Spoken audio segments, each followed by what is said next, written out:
guys. We've already met. I'm pleased to be back again to speak with your group. Great to see you. Hopefully everybody's garden has been going well.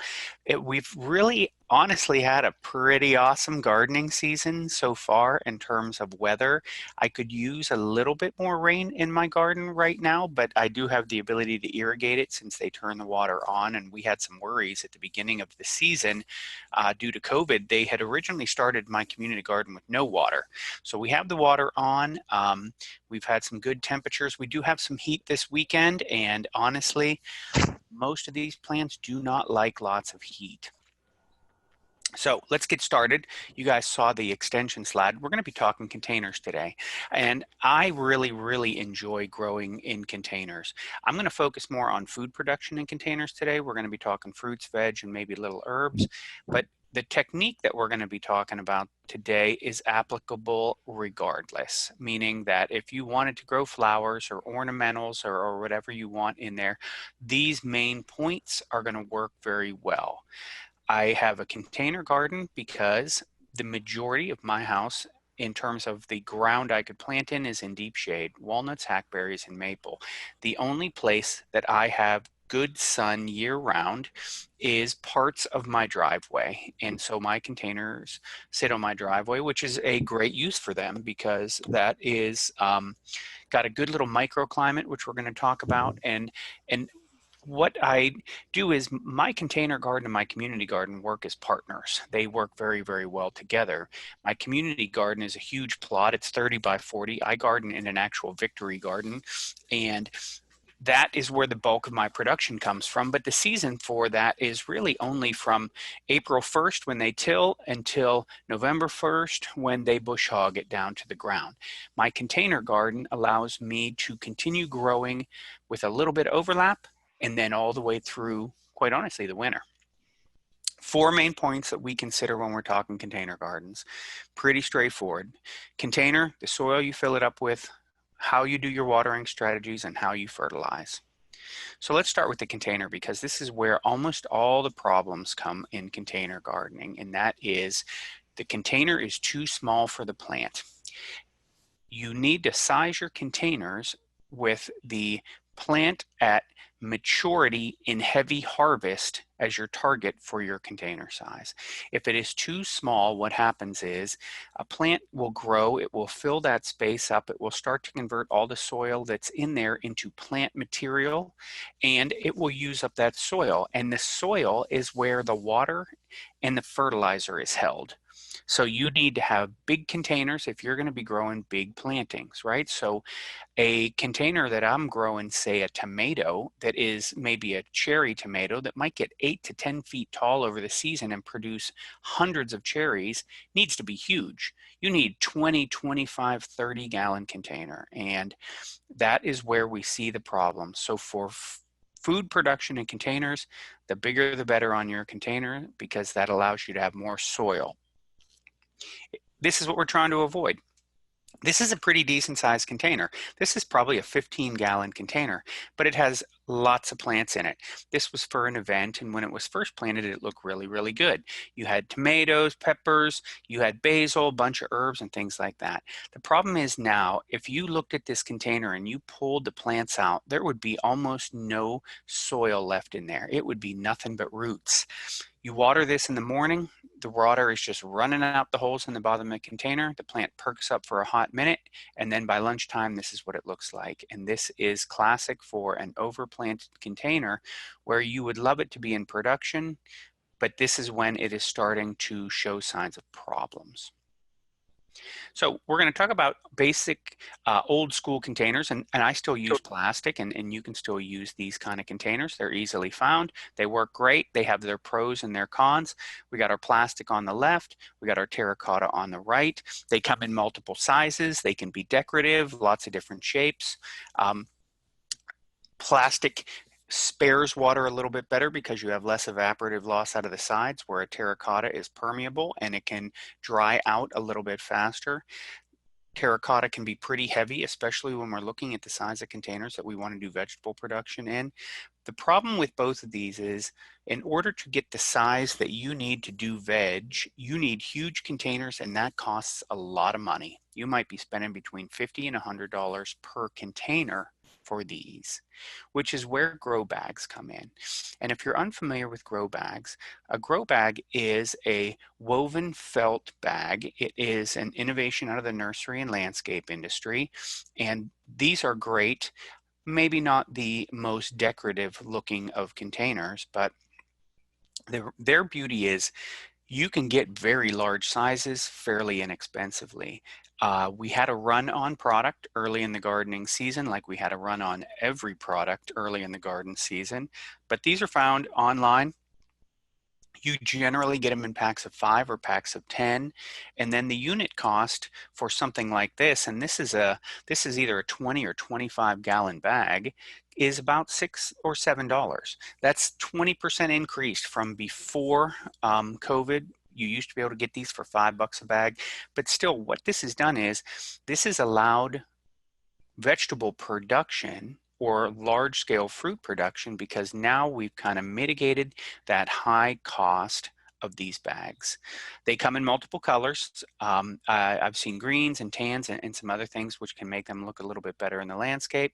And they do a few things elitely, which is great, and they're very lightweight. So you get these shipped to you, and you just have them folded flat, and you open them up, and you place them where you want them, and then you fill them up with the soil. So a lot of folks ask me, what can I plant in a container? And what I like to do is I like to put an example up where everybody has familiarity with that. So we'll talk about our friend, the humble 5-gallon bucket. How many tomatoes would I put in a 5-gallon bucket? I would put between 0 and 1, meaning I would put 0 standard tomatoes, big slicers, big cherry tomatoes, things like that. They will outgrow a 5-gallon bucket. The one variety I would put in would be something optimized for container production, a dwarf or a patio pick or something like that. One of the really nice things about a lot of the seed companies is they've seen how people have really picked up on container gardening. This is my second most asked for class. They have really done great stuff making hybrids of a lot of the most popular vegetable varieties that are optimized for container growing. And I recommend that you take a look at those varieties, because that is going to have the best chance for high production using this system. For peppers, how many peppers would I do in a 5-gallon bucket? I would do 1. And I would make sure that bucket is filled to the top with soil, because peppers are going to be there for a long time, right? You plant it mid-May, and potentially you're harvesting through October with a large volume of harvest. So you need a lot of soil to support that plant. For lettuce, how many would I put in there? Believe it or not, I would probably put like 5 lettuce heads in here by transplant, which sounds like a lot, because it is a lot. But I would use staggered harvest spacing in order to maximize my space, because with lettuce, I can harvest the whole head, or I can do scissor harvest of the leaves. If I put, say, 5 in here, I would put 1 sort of north, south, east, and west with 1 in the middle.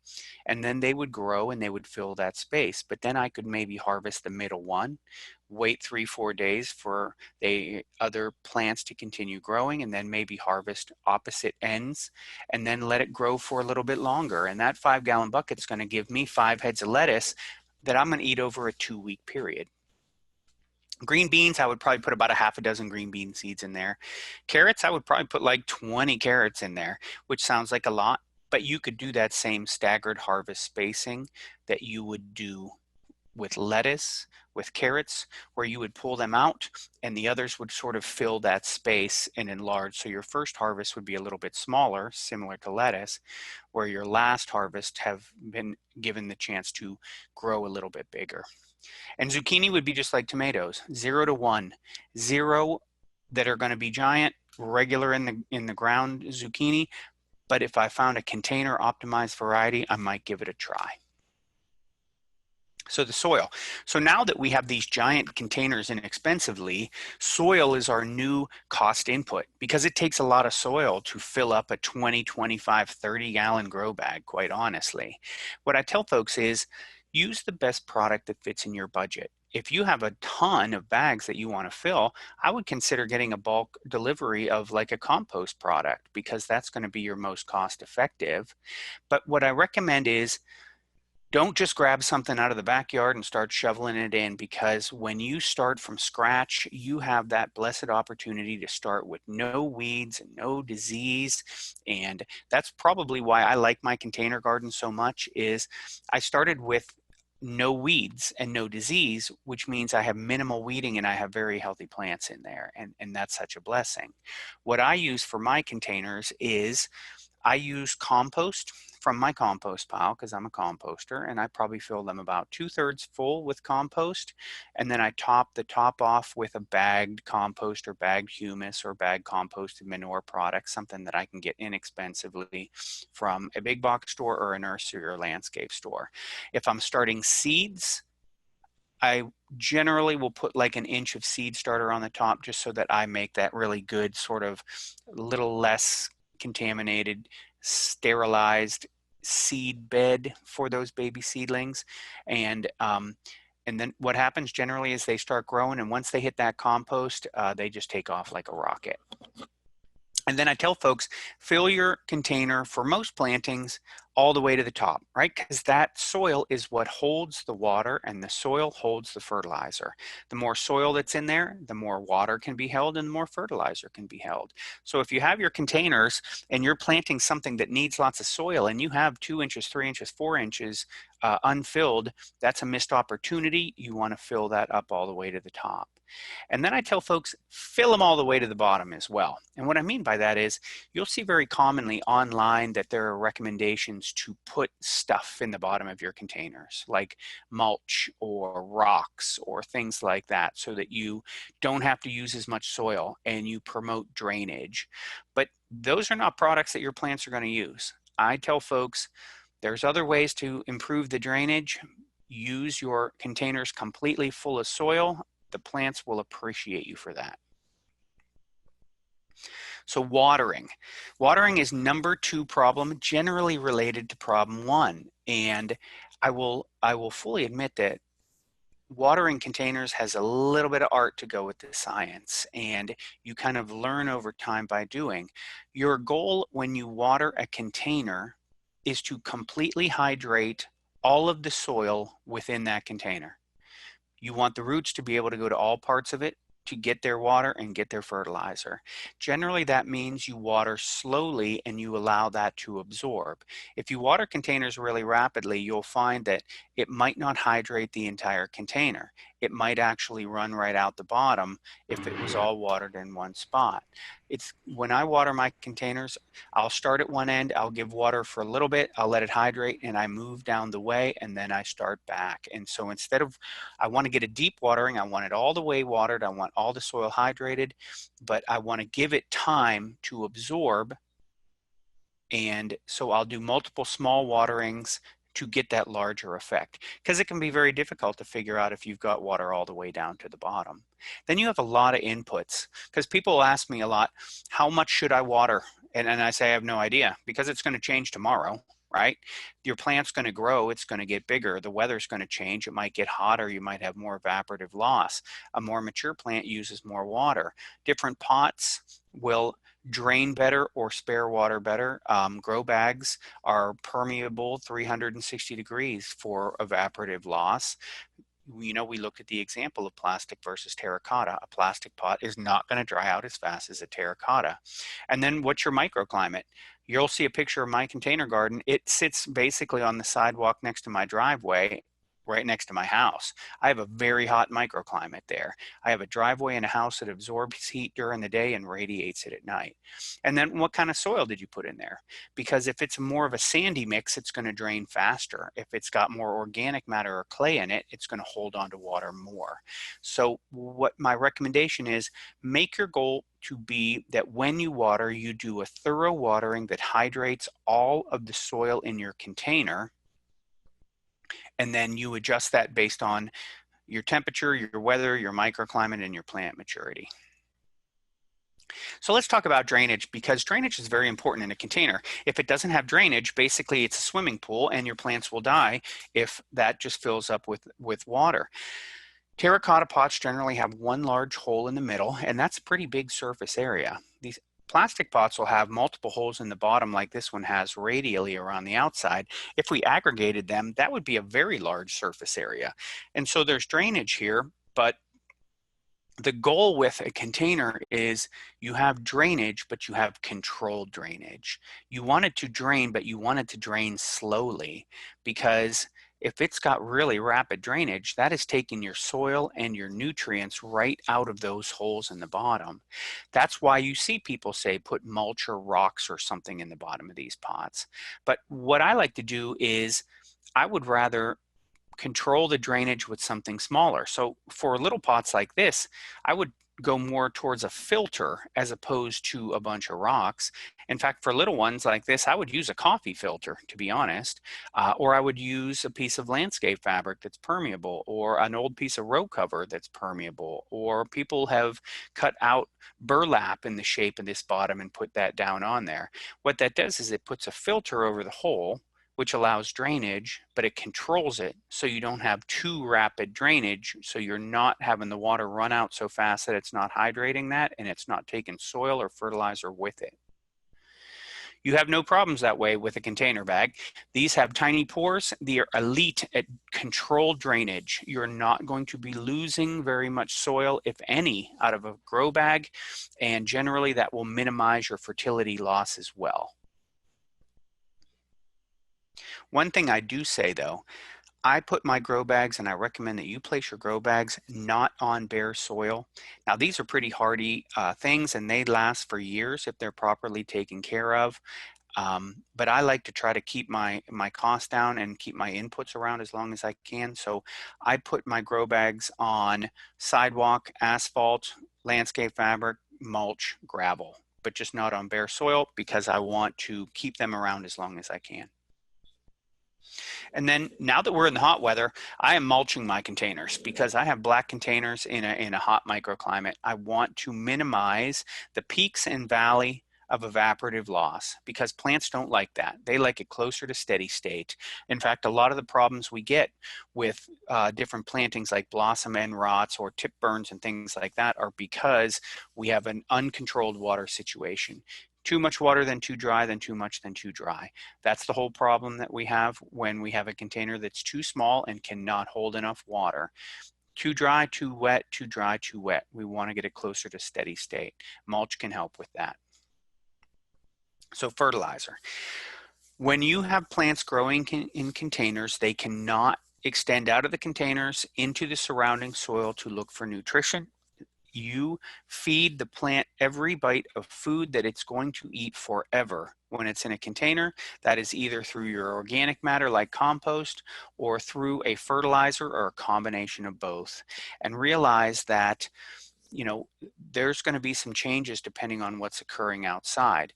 We had a 6-inch rainfall here a few weeks ago, and that will be driving, even with controlled drainage, it will be driving your fertility out, whether you're in ground, driving it down into the subsoil, or just driving it out of your container.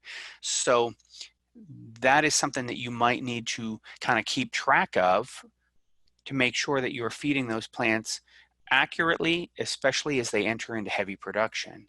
Because with these plants, you know, there's a much different need for fertilization from a 6 to 8 inch tall cherry tomato transplant to a 6 to 8 foot tall cherry tomato plant growing in your container in heavy production.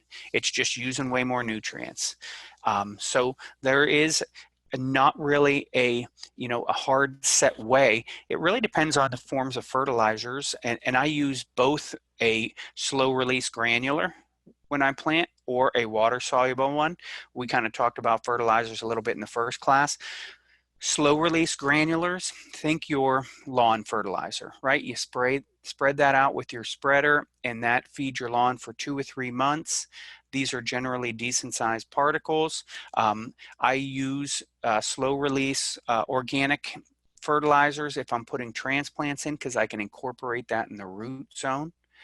And I know that those plants are going to be around for months, meaning that I will need to fertilize them for months, and maybe even top dress this again later in the season when they're in production. Another way that you can fertilize plants in containers would be your basic water solubles. These are the ones like Miracle Grow, the blue crystals you mix up in your watering can and you water. That delivers the fertilizer when you irrigate. These generally are listed right on the package to feed every 1 to 2 weeks. Rainfall will adjust that. Heavy rain is going to drive this right out because this is water soluble, so it moves with water. The key is make sure that whichever fertilizer you use is a complete fertilizer, has all the macro and micronutrients. You need to be a little bit of a label reader because remember, with the fertilizer, you feed every bite of food that plant needs, and they have critical needs in terms of their base macro and micronutrients. So here's a picture of that staggered harvest spacing that I mentioned earlier. And I use this in my containers because, for example, this is a 30, or this one, the one on the left is a 20-gallon plastic. The one on the right is a 30-gallon grow bag. The surface area for these is like 2.5 to 3 foot diameter. It's almost like a little mini raised bed garden. So I will plant very commonly something like lettuce, where I'll put a bunch of heads in, spaced out with a few inches to let them fill that space. And then when I go for my harvest, I'm going to go kind of taking plants out as they touch in the middle, and that allows other plants to expand in that space. And me doing that means what I get is a harvest over a longer time period. So this is one where there was, in either of these pots, I put 12 heads of lettuce in via transplant, and you harvest maybe 2 or 3 a week, you have over a month of lettuce out of this container.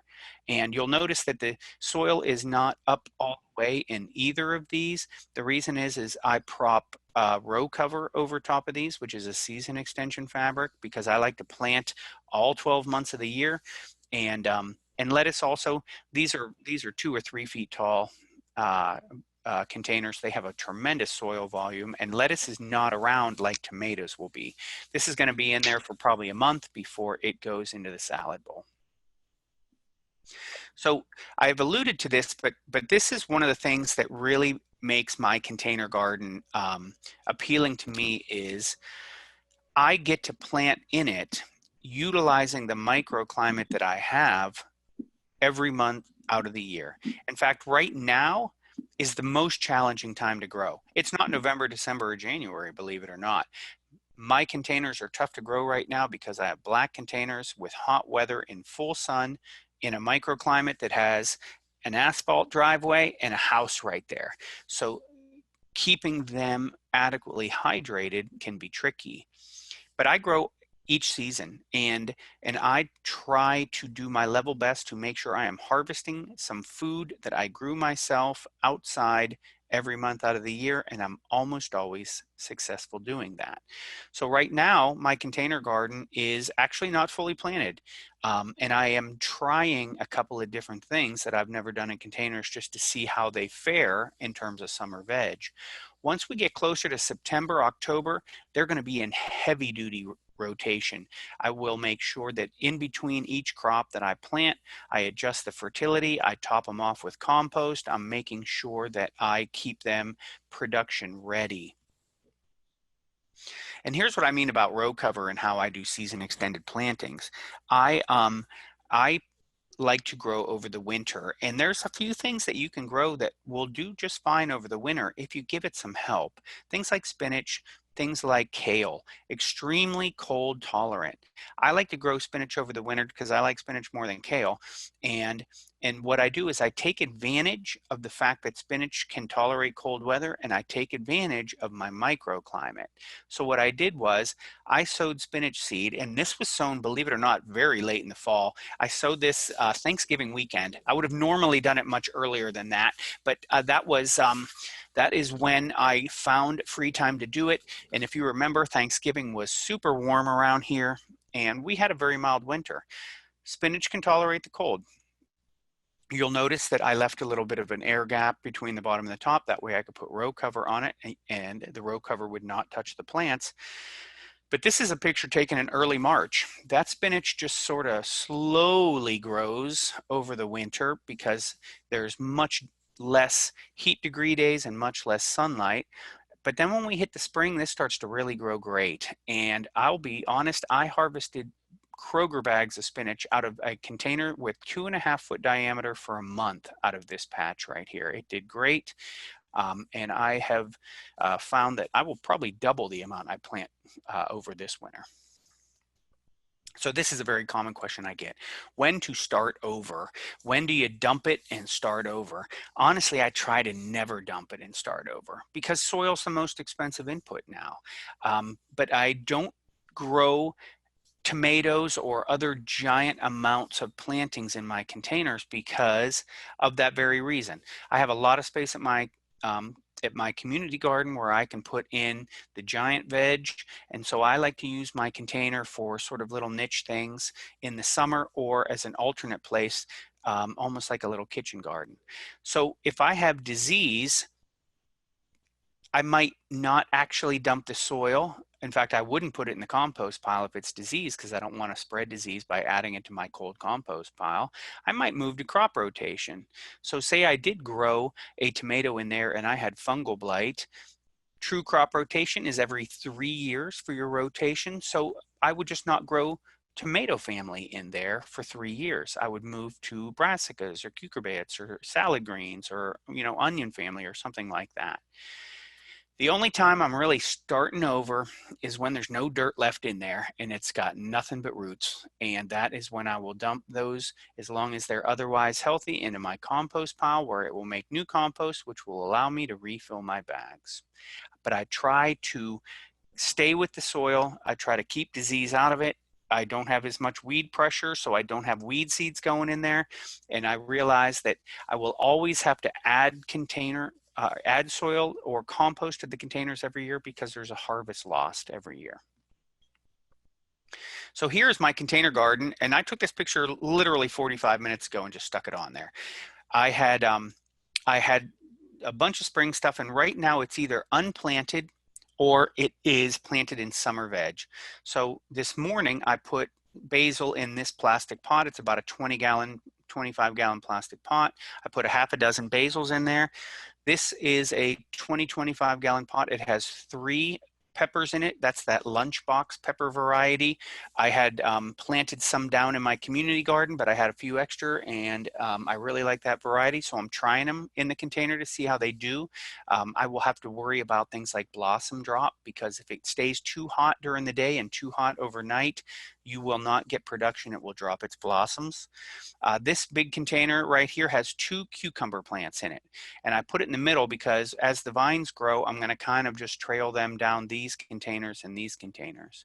This one, you can see a little bit of green in it, but that's just some remnants of the last lettuce that I harvested a couple weeks ago poking out. This one's empty right now, and it will probably stay empty. I will probably just top it off with compost, and then it will go back into heavy rotation in the fall. This big, huge bush-like thing is a bunch of green beans that I planted in there, and I put some in there more as an experiment than anything else because I have real worries that down at my community garden that nuisance wildlife is just going to graze my green beans, because that is a preferred forage of theirs. Although I have it fenced off pretty good. And then at the very far end is one of my favorite things to grow that I only started growing in the last few years, but that is a ground cherry or a husk cherry, which is a fruit from the tomato family. Think of it like a fruit that grows like a tiny tomatillo, and they're delicious and they're very productive. And I have one in a container right here just to kind of see what I get out of production right outside the side door. So this is what my container garden looked like in the sort of early spring. This is more of that February, March. It was in a little different space, moved away from the side of the house because the side of the house gets shade in the spring and the fall from my neighbor's house, where this part, once the leaves fall off the trees, I get decent sun, but it's still in that microclimate next to the house on the asphalt. But this is where I had baby bok choy and spinach, and I had romaine and kale and lettuce, and then there was radishes planted in this one, and that was all 7 months ago. My container garden gets pretty heavy production 12 months out of the year. So I'm going to stop share there, but I'm going to go back and share a different thing. And where are you? Nope, that ain't you. Let's see. I did this container garden presentation many times, and what I found is on Growing Franklin, and I shared you guys this link to the website that I maintain for OSU Extension, but I did actually this presentation, and it's recorded. We recorded this now, so Barbara will be able to share that with you. But I did a informative post that was just a written one. And that is one that if you didn't want to have to go through the webinar, but you wanted sort of the bullet points that we talked about today, that is more of a, just a couple minute read that you can speed through if you just need to have a little bit of some bullet points put on. I will dump that link in the chat so that you guys have that if you want to click on that. And on that note, I do have a few minutes for some questions. If anybody has any questions for me, I would be delighted to assist, whether it's your container garden or any other food production topic you got.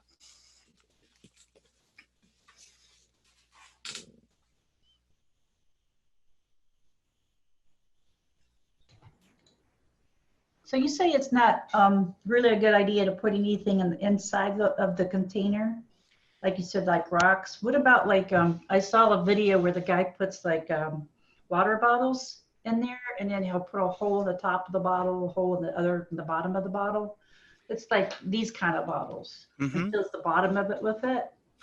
Yeah, I don't recommend that. That is basically if your container, if you buy a certain size container and then you kind of take a good chunk of it and make it not usable for growing, I'm not really following that process.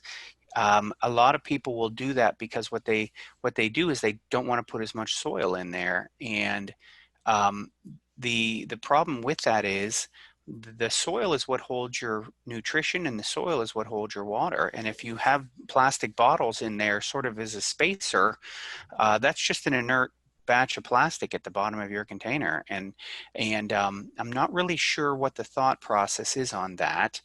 But I don't do really flowers or things that maybe are a little slower growing. I am going to go with big containers to grow veg. Although if I didn't want to have as much soil outlay for a container, I would just get a smaller container, to be honest with you. You said something about it's like it's a pot, it gives it like a layer of air or something in the middle. Well, yes. So, well, when I do season extension, when I put like row cover over my containers, you don't want that fabric to touch the leaves of your plants, because if they touch, then you've lost that thermal air barrier. So when I grow like my spinach or my lettuce, I actually remove a little bit of soil if needed, so that I have about a 4-inch gap so that the seedlings or the transplants don't touch the row cover. That's what that means. That air barrier is a thermal barrier, because if the row cover touches the plants, then you just have an instantaneous transmittal of the cold from the outside into the plants. Okay, that makes sense. Thank you. Sure.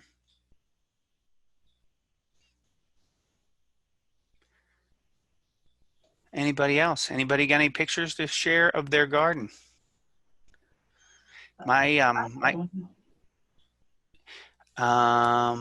Do I recommend any pruning to pepper or tomato plants to improve yield and decrease disease? I do. In fact, that's a good question. So I will share one more thing with you. I just did a Tomato 101 class that you might find interesting. And so I don't do too much pruning on peppers, but I do prune my tomatoes. I prune the bottom off to promote airflow because there's a lot of fungal disease that I worry about. And I prune suckers off after I've sort of picked my method for growing, right? If I'm growing to like a trellis or a single leader, I just keep to the main stem. I grow my tomatoes on a cattle panel. So I generally train my tomatoes to 2 main leaders, the main stem and the first sucker underneath the flower cluster. And then I prune away all those other things. That gives me less tomatoes in number, but it allows me to control the size a little bit better on that. And so I did a Tomatoes 101 webinar in partnership with a local organization called GCGC, which is the Greater Columbus Growing Coalition. And that webinar is now right here for you guys to view if you want. And we do talk pruning and things like that.